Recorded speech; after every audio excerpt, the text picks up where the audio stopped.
Kung naiilang ka, bakit hindi kayo umalis? Bastos pala magsasagot to eh. Baka naghahanap ka ng sakit ng katawan.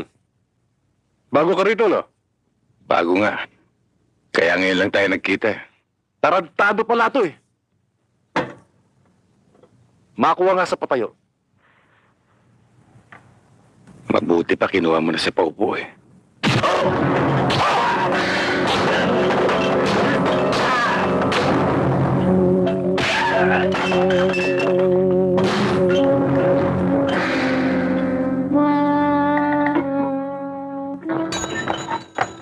Ha?